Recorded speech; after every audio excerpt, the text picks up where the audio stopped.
الشخص اللي بيختفي فجأة يعني بيحط بصمة مؤلمة جدا. ازاي مثلا يعني خلينا نقول في حيلة كذا اطبقها معاه بندمه على الطريقة اللي هو عاملها واخليه مش هيعمل الطريقة دي تاني.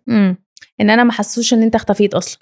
يعني انت دلوقتي اختفيت، هسيبك خالص براحتك لما ترجع وتقولي مثلا والله انا اسف ان انا ما كنتش موجود لان انا سافرت فتره، او ان انا كنت مشغول الفتره اللي فاتت، اقول له لا فين ده، انت كنت موجود. يعني هنا بقى هيحصل له صدمه، لان هو كان متوقع عتاب، كان متوقع زعل. اوعى تعاتبه ولا تكلمه، وحتى لو هو ستيل غايب ومش موجود ما تقولوش انت فين ولا اي حاجه خالص. فلما الشخص ده يرجع، اول حاجه ان انت تبدا تقول له طب ما لا انت كنت موجود عادي، بس الاذكى بقى من كده ان انت تقول له مثلا هو رجع دلوقتي وبيكلمك وبيسلم، هتسلم عليه حلو جدا وتقول له انا اسف كنت مشغول عنك الفتره اللي فاتت. انت كده خدت السكسي بتاع الاختفاء، انه اصلا مين اللي قال ان انت كنت مختفي او مين اللي قال ان انت مش موجود. لا هنتكلم معاه حلو جدا، وبعدها نقول له انا عارفه ان انا مقصره معاك الفتره اللي فاتت دي كلها، فانا خدت الاختفاء، انا اللي اختفيت اصلا مش انت، بس من غير ما نوضح ده دايركت.